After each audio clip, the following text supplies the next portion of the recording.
What's up, people? Sup? I'm Judge James. I'm Judge Evie. Welcome to the legendary Walls Dungeon Tavern.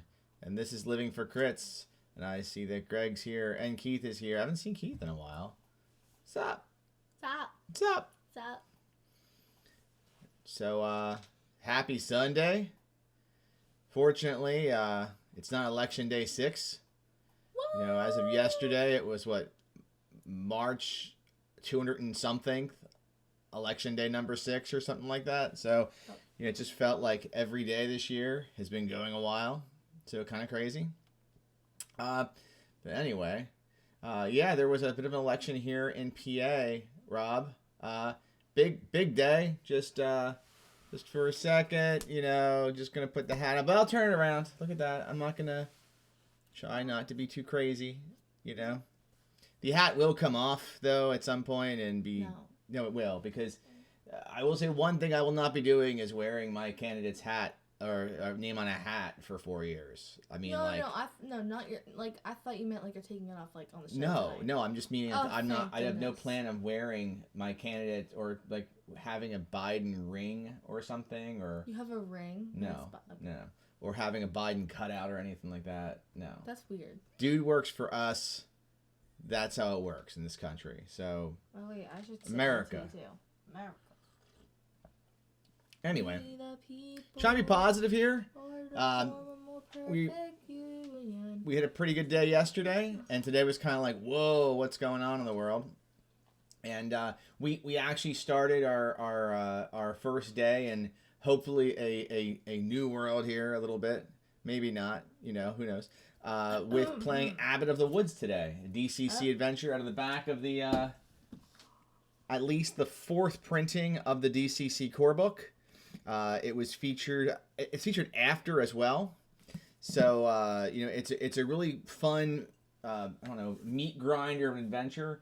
Our friend Andy lost his character pretty early on. I want to show my character. Evie played the party's... Jerry Stoneface? Played Jerry Stoneface. He talks like this. Yeah. He talks like how he says Greg talks. Yeah. He was your and you survived, right? Well, I died. It was close. I survived. Yeah. My awful luck and my only rolling ones for initiative the entire game really paid off at the end. Evie was our chaotic cleric in the party. Mm-hmm. So I think that means we have 5 adventures down now of a total of I have 37 left to go to complete by the end of 2021. So it'll be fun. We're gonna right into the questions and Judge Evie presides. I want to show them. What? Look, guys, I chopped my hair off again. Oh, the hair. Yeah, and now it's actually short. I also dyed the front of it pink. It is pretty short. And this side's pink too. Like this part's pink. I'm wearing just a real basic shirt right now, and I'm itchy as heck because I spent the last 2 hours like shaving, clippering, and trimming my golden doodle, Ridley, to get him down to a normal. And we're still not done. I mean, really? No. I spent a solid 2.5 hours on it. I've got at least another hour to go. He's got to get. Tonight? Yeah, I got to. He's got to get washed. Tonight? Yes. Oh. Why? I was just wondering. The gross part's coming up. I gotta trim around the back of the golden doodle, which is where things get caught. Into the questions. And let's go to the questions. Yeah.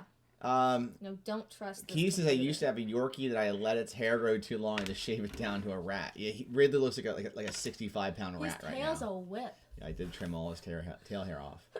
Bless you.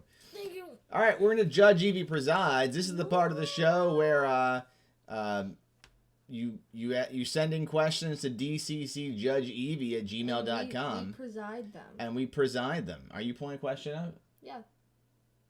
We have 5. We have 5 questions today. Do we do all 5? I don't know. We should. Do you think we should do... Well, let's see how long it takes us to get through the first Do you think we should do a question and do a mailbag type episode next week? Yeah. We might do that. What's the smallest question on here? Well, the smallest question... That's a good question from... Let's do... let's do Brian's. Which one? The top one? That one. Yeah, that's a good question. This is a long one from Brian. So it's just the Brian first McKay. paragraph because there's 2 here. We'll read the whole thing. Well, there's 2. I know. Read both questions. We'll just do one email. No, we save for next week. No, let's do the whole Because we email. don't get any new questions. It'll be fine. You sure? Yeah. You positive? Yes, we're positive because you're all going to send us more questions for next week, You right? better. Mm-hmm. That will make next week a question, a Q&A, an all Judge Evie presides episode if we get more questions. We need one of those again. So we're going to do both parts of Brian's question this week. Yes, we are. Here we go. Here we go. Here we go. Here we go. Here we go. Okay. Aloha, Judge Evie and Judge James. Hope you are doing well and celebrating the election results. Yeah. Listen, we need to travel and we'll spend 14 days in quarantine in a hotel room in Sydney. Ooh. What games would you bring if you were going to be in quarantine with only your family?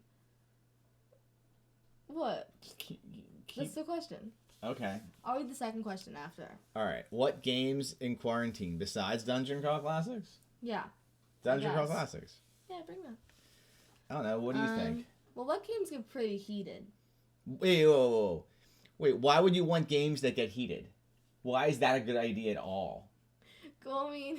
Like, I think that's a time for cooperative games, not getting heated. I think you should bring some Sorry, some Monopoly. Let's get heated. Sorry gets heated. Who plays Sorry and Monopoly? We don't play Monopoly. Like, ever. I know, but I heard it gets heated. Yeah, so why bring it to quarantine? So you get heated and you get energy. I was going to say Slamwich. maybe games that have a lot of replayability. Like Clue. Really? I don't know. You know, you should just bring your entire board gaming shelf because you're going to have nothing to do. You can play a new game every day. What's the movie game we like? What? The one where you pick the movies. What's it called? Buy the Rights? There is a movie called Buy the Rights. No, it's a game called Buy the Rights. A game called Buy the Rights. I would totally recommend it. It's the kind of game, the topic is every player, you go around the room, every player takes turn being a producer, and you get cards of like a plot line and like a genre, and you have to create a movie and pitch the movie to the producer each round. And it's very open-ended. It's kind of like apples to apples in that regard. And you can come up with whatever crazy ideas. But the cool thing is it doesn't get old. So I like that game. And it's, while not cooperative, everyone has a pretty fair chance of having a good time with that game. True. Okay, we got someone said we should play Pandemic.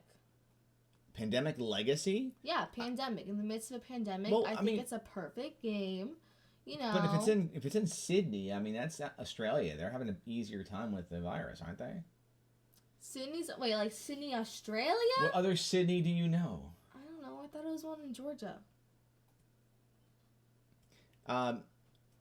Savage Rob says King of New York. King of New York. I don't know King of New York. Look at me. I'm the King of New York. Greg says play the original Civilization game. You'll almost finish a round before you get out of quarantine. You know what they should bring to pass the time? What? Risk. No. Yeah. Also a game that does not lead to...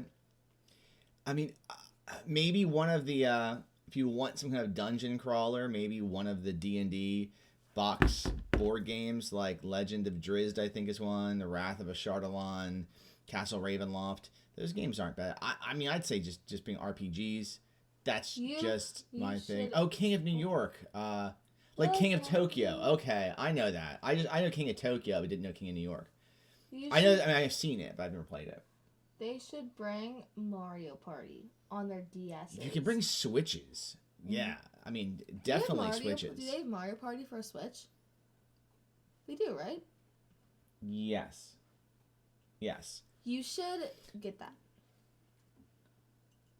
So, for an RPG, I'd go with anything to be made open-worlded. Or just get DCC and bring the chain coffin box set. That could be open-worlded. DCC, and you should make an entire global pandemic adventure. I think it's really fitting. Or DCC Lankmar, because that's a whole box of open gaming. Yeah, and then you should theme it on a pandemic. It's fitting because you're stuck in quarantine. What's the next question, Evie? You really like this whole pandemic thing. I know. I'm sorry you're going to be quarantined for 2 weeks. That sucks. I wonder why. We need to travel. Traveling. Read the next question, Evie. I'm trying to figure out why they have to quarantine. Because they're traveling there, and you have to quarantine. Just read the next question. Oh, do you have to quarantine before they can go out of into the city? Yeah. Read the next question. Oh, really?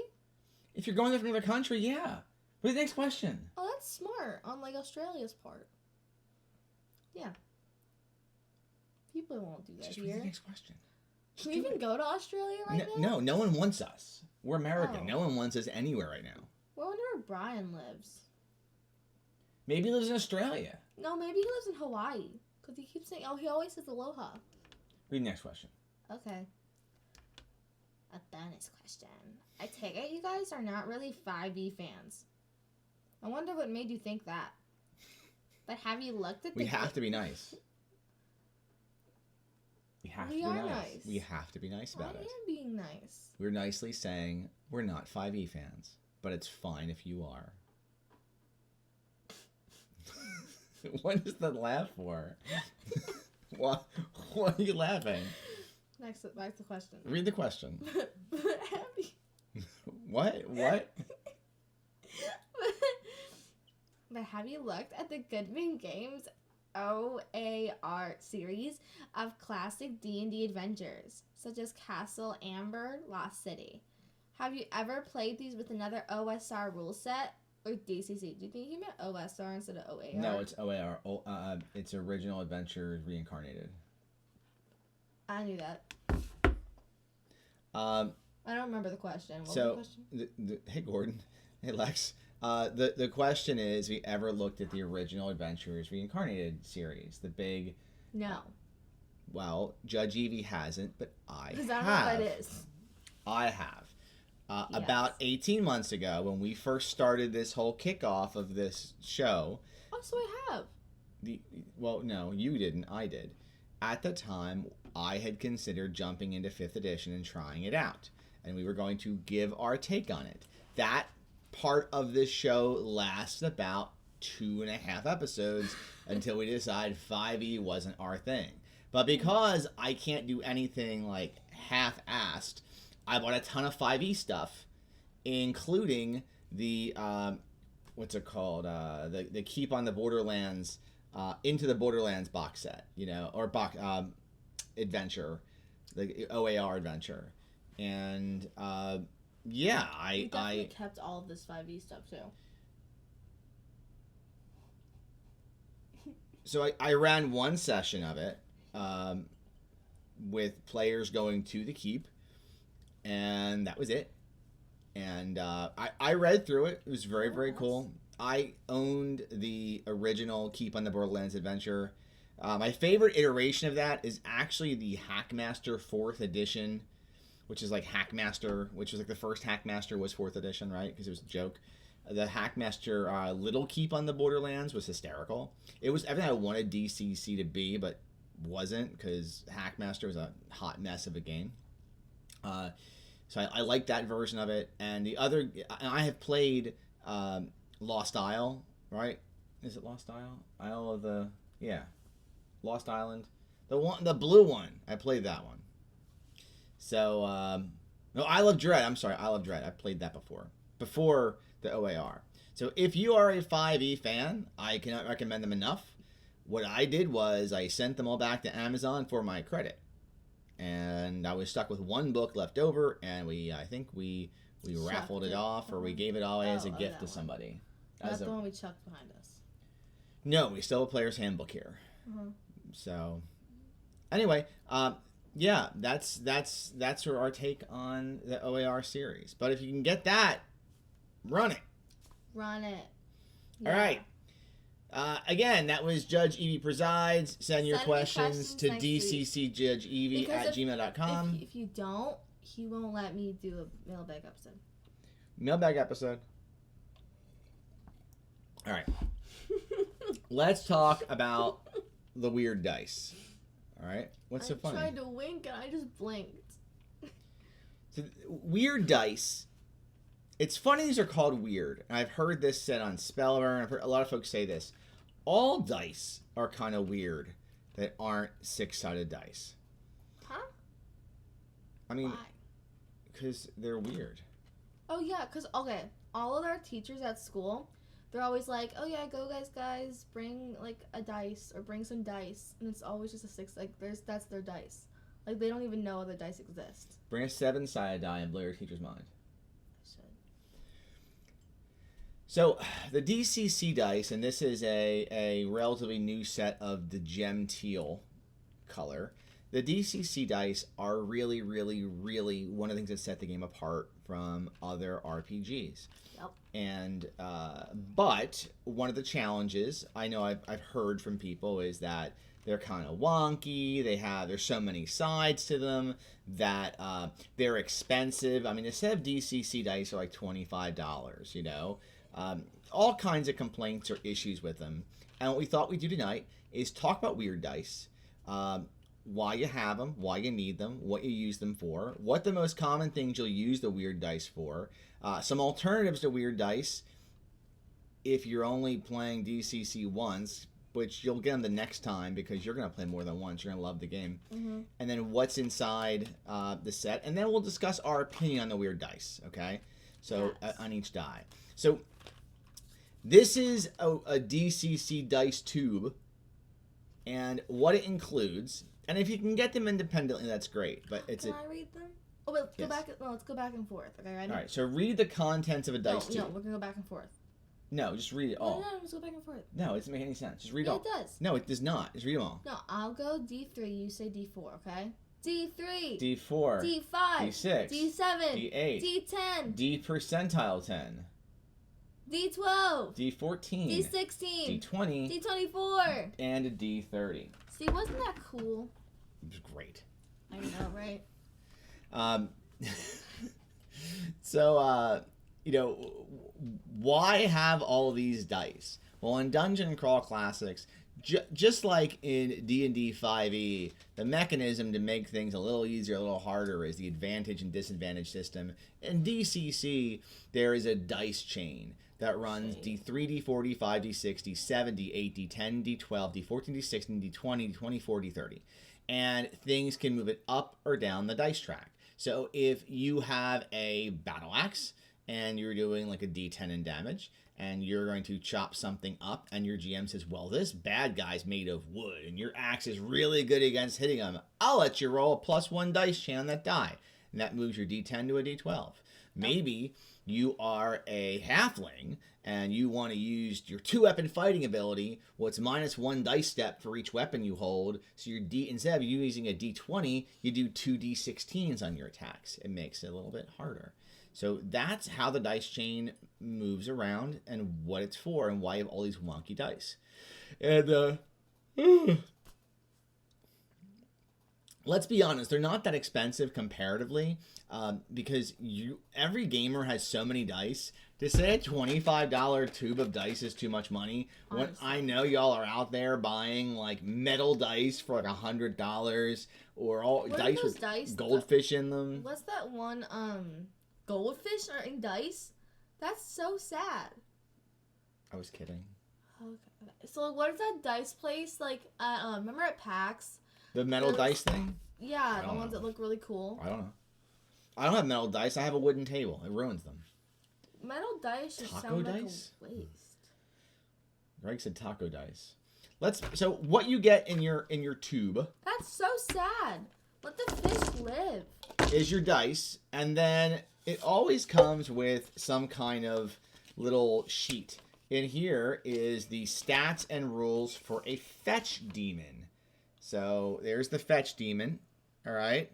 So you've got this little thing in here, and I save these, you know. They're just fun.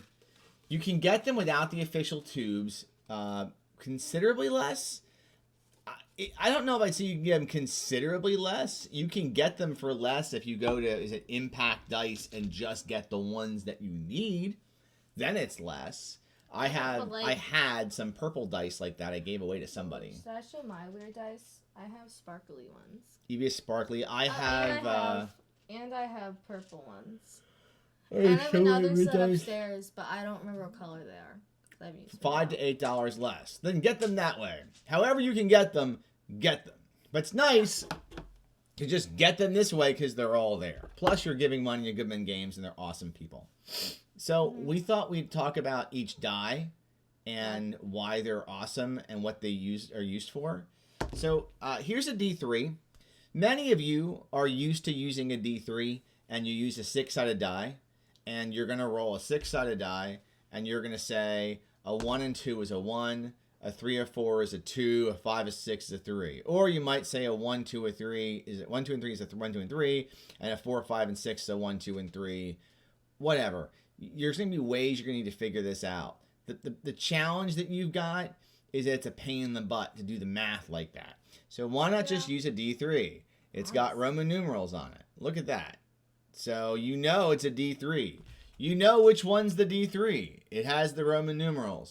You just grab it and you roll. And that's your D3. Oh my gosh, you got it too. Wow, that's amazing. So easy to figure out. D3s are used for deed dice and luck dice for warriors and clerics respectively at first level. And it's a low damage weapon or improv item. So for instance, if your Elven Sage has a quill to be used as a dart at 0 level, you're going to roll a D3 in damage. It's a nice die. I really like how it's separated out and it uses a different numbering system. I know how to grab it pretty easily. It stands out. I don't know. Do you have any take on the D3? Well, at first I didn't like it. Like when I first saw it, I did not like it. Why? Because I know Roman numerals. I know Fair. they're pretty simple to figure out. But I was like 9, 10. So I was confused. Very fair. That's my only reason. That's the only thing I got. D4s are pretty normal, but let's talk about the D5. The D5 really is kind of a funky. I have something to say about a D4. Oh, I'm sorry. But we don't need to talk about D4s though. They're not weird. But still. What we're gonna say about D4? I really like how so the pointy D4s are the better ones because you can like play with your finger with them. Wait a minute, let me demonstrate. This is a Goodman Games Impact Dice D4 where the die number is still at the top. Wait, I have a whole thing with these. They used to be my favorite dice for the one reason. Oh, yes, here we go. These are my cool rainbow ones. They're pretty epic, So, this used to be my favorite dice just so you could go like this. You know what I'm talking about? So, let's do it. Now, let's discuss the D5. Anyway, that's my thing. The D5's kind of wonky. It's got a pair of flat sides that have the 5 and the 1. And then it's got some of these more triangular type pointed sides. That's the 1, that's the 2, the 3, and the 4. And I don't know statistically if the D5, how many times out of what it rolls and how it works or doesn't work. The D5 is used for damage for weird weapons, or if you want to weaken weapons damage, says you have a staff that would be a D4. I'm sorry, a D4 damage staff you want to improve by making it iron shod. Maybe it's going to be a D5. Or if you have a short sword that's rusty or bent, it drops to a D5 from a D6. So, anyway. There's a D5s are used for that, for deed dice and luck dice at higher levels. I mean, I like the D5. Your thoughts? Yeah. It's also, I think, that the hit points for mutants in MCC are with the D5. Nice. Yeah, it's definitely a weird shape. Not my favorite yet, but a weird shape. Any kind of D5s you want to mention? Oh, they used to confuse me a lot because I was like, why is the 5... It's not D5. So confusing. She grabbed the wrong one. Why is the 1 and the 5 like? Did you see how lucky that was? I was like, why is the 1 and the 5 like there? And it's really confusing. It just confused me. That's my thing. So Greg says before D20s had explicit numbers above 10, you roll a D6 with a D10. There's two Gregs. Really? Yeah. Wow. To establish your number, and a D16 is a 6 and an 8. Well, a D16 is a 6 and an 8. How does that work? Because it's... Wait, what? Because then it's like doing 2d8, right? I don't know. That's confusing me. That throws me off, man. Why not just use a d16? We're going to get to it. It just makes it easier. Let's save the 7 for last. No, let's cover the 7 now. But it's the coolest one. The D7 is the absolute wonkiest reject of all dice. This dice hurts my head. So the D7 cool. is essentially 7 flat sides. It's not even. And it has the numbers that aren't quite even. No, you're going to use this die if you're a manimal for your hit dice in MCC. For damage if your weapon's been degraded, if your longsword's been degraded. You're going to use it for D deluxe dice. If you're loading again, a higher level. There's all kinds of things you're going to do. Gordon says a D7 is great, a D9 is the worst. DCC isn't using D9 unless you are opting for a bizarre D9 option, which we don't use. So I'm pretty happy to not do that. I see Keith says a D10 is sided 1 to 5 twice. My wife owns one of those, and that would be a D5. A D9 exists? Yeah, and a D11. And a Ew. D13. Ugh. They're weird. Gross. Look, this is enough dice for me. I do have a limit. All right. You can't say you have a limit. Let's dice bag there. D7s are all D7s are the dice I like to hand new players and say, enjoy your D7. Yeah. And they look at it and they say, this doesn't make sense. And then their brain breaks. Mm-hmm. And then you have that one weird time like this weekend. I had it. Where was it? The D7, I think. Somehow the D7 landed on an edge, I believe. That's happened to me before. And that didn't have a face. It was very odd. And then it shifted. So, it's my favorite DCC die, just because it's shocking. I'm going to think it's yours too, right? It's one of them. All right, D14s. It's the coolest to look at, but yeah. D14s look kind of like basic. a where is it at? Here it is. It looks kind of like a D12 on steroids. So a D14 is your Dwarven Shield Bash. It's very chunky. It is if you have a really penalized D20 attack, like if you're really, really weakened, you might be using a D14.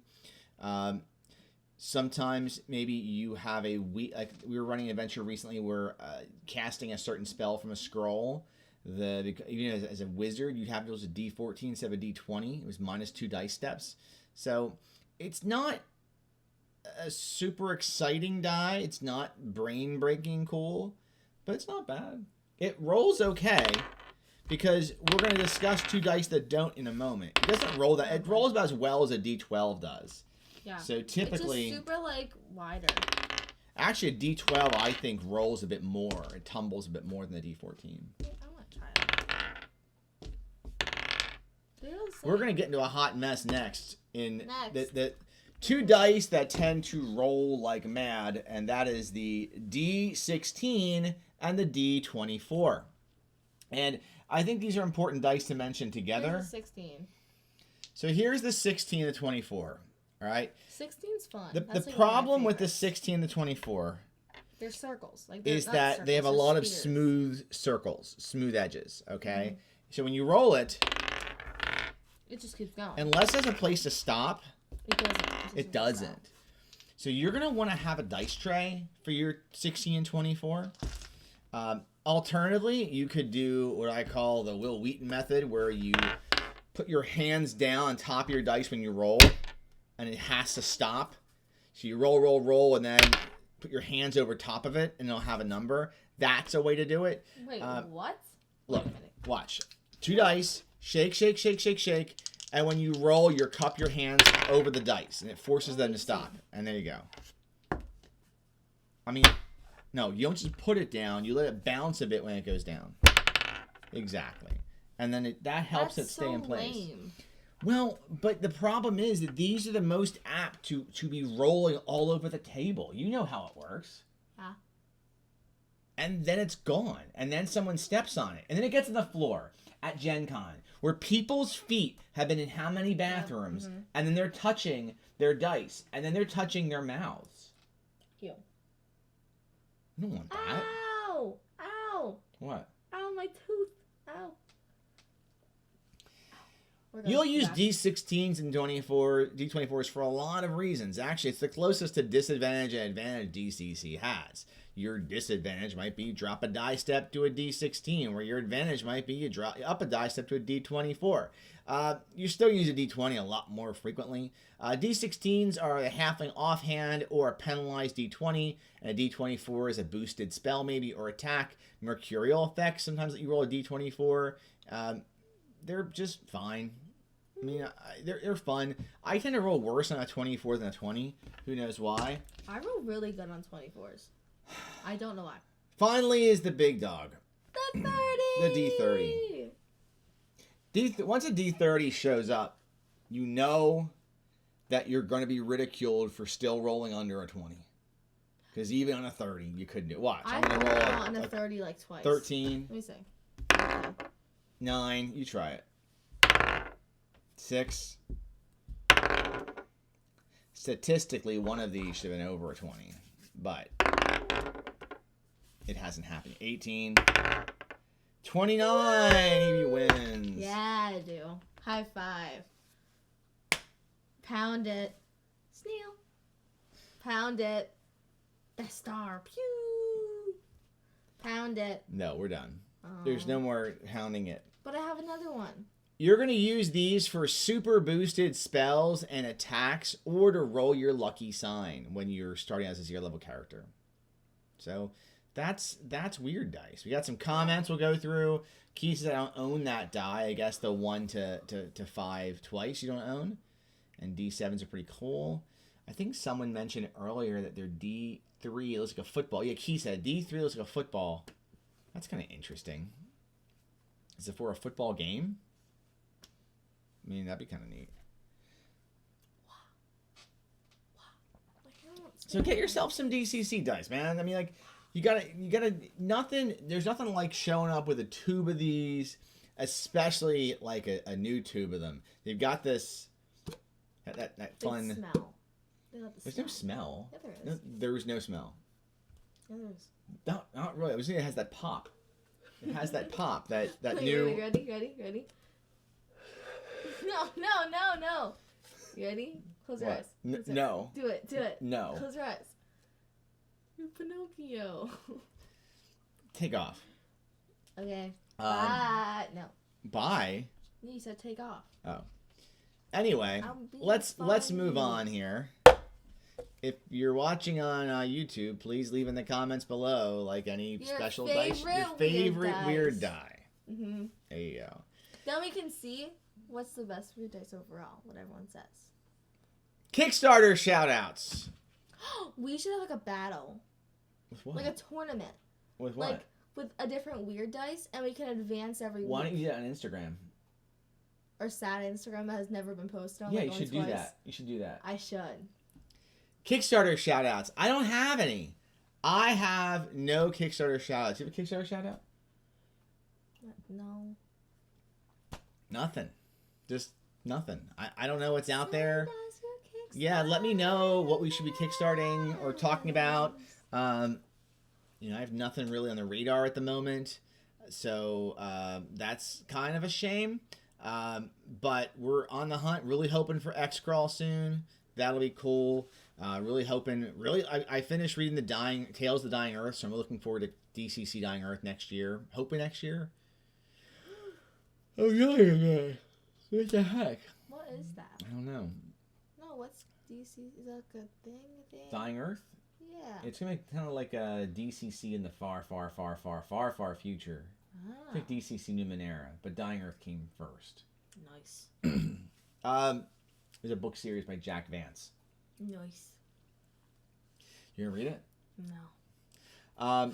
Featured Organization for Good. I wanted to do something that was COVID related and with more families like kind of stuck at home a lot. I know there's been an uptick in abuse and stuff. So we are going to be this week supporting Prevent Child Abuse America, which is dedicated to helping children and families thrive. It was founded in 1972 in Chicago, and Prevent Child Abuse America works to promote the healthy development of children and prevent child abuse before it occurs. and it's at preventchildabuse.org. We'll post the link into the notes on YouTube. But, if you're looking for Kickstarters and you don't have one, maybe toss them a little love and support. Lex is excited for Dying Earth, as am I, because I just read the series and hashtag Team Kugel. I can say that. Where can people find us?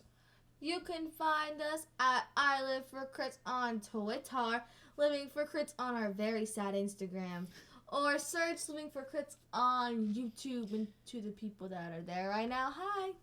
I don't have a Thursday night review lined up this week. We didn't finish a adventure module. Yeah, we did. That's part of the back of the book. I'm not doing the back of the book adventure. Oh. I'm doing the adventure modules, and that's... But it's an adventure. It's an adventure, but I'm not giving it a full review. Oh. Okay. It's just the feature adventure in the back of the DCC core book. So, but if you want to see my review of The Corpse That Love Built, I just did that. It was on Thursday of this past week. You can go and watch that. I'm very hopeful that next week we'll have wrapped up Gang Lords of Lankmar, and I'll be able to review that for everyone in 2 weeks, which will be cool. Another question from Greg. Regarding Kickstarters, have you tried any of the story games like Gloomhaven, which are RPG board game hybrids? No. I mean, no. And the reason is, whenever I've seen people play them, or I've seen them all set up, or I've watched people play them, I always think, why not just play an RPG? It takes less setup. And it's more free. There's more freedom in it, and I think the entire time I'd want to be playing an RPG. I think it'd be great if it's something where, if you want everyone to play at the table, and have the DM or GM or judge sit out. But I don't ever want to sit out because I really don't like playing that much. What's the difference if it's just like a board game? What's the difference between just using like Dwarven Forge in your game? Well, that's the other thing is I don't think I'd be in a rush to get Gloomhaven because, if I'm going to do anything with miniatures, I'm going to do Frostgrave. I want to do my own terrain. I want to do my own miniatures I've painted. I want to use my Dwarven Forge stuff. So, nothing against Gloomhaven. I know folks that have a lot of money invested into Gloomhaven and Frosthaven. That's awesome. If it's something that you really love, that kind of gaming, that's great. It's a lot of tokens and stuff for me. So, I'd rather just play an RPG. I'd almost always rather play an RPG, just as a set goal. Just bring me an RPG, and then if it's an RPG, I'd almost rather just play Dungeon Crawl Classics. Yeah. So, I think that's pretty much how that is. Oh, the other, I will say, I think I missed Road Crew shoutouts. We missed Road Crew shoutouts. I do have one seat available left. Road Crew shoutouts. One seat available left. One seat. For my Zoom game coming up on Black Friday. I think it's the 27th of November. It is open seat. So if someone wants it, message me, okay? And go quick. Actually, I'd say just go to Twitter at I Live for Crits and direct message me or tweet me there. Because I have one seat of 6 available for the Gravy of All Feathered Torment, which is my Thanksgiving-themed version of the Web of All Torment by Brendan LaSalle. 3rd level adventure. It's right, Lex is going to be there. It's going to be a really good time. I really think it's going to be a lot of fun. So, but it's going to be completely Thanksgiving-themed. And I'm been working on the reskin. I'm really excited about it. So if you want to have a seat in that, it's filling up quick. I will be running lots of one shots over the next year. I'm thinking about doing a one shot in 2 weeks in support of some political support, but I'll share that next week if I'm going to do that or not. Haven't decided. Some Georgia love for some politics stuff, but we'll see. Kind of in the theme of some lawful good gaming, which is something I used to be a part of a few years ago. We'll see. But definitely there's a seat for that one game. So if you wanna play, let me know. 12 to 4 Eastern on Zoom. Pretty open who can play, you know? And you get a chance to play with me. And that's going to be a hot mess. I know from experience. There you go. All right, so be safe, be healthy, be kind, and I'm going to just say, we won. The world turned upside down. Have a good night, everybody. Good night.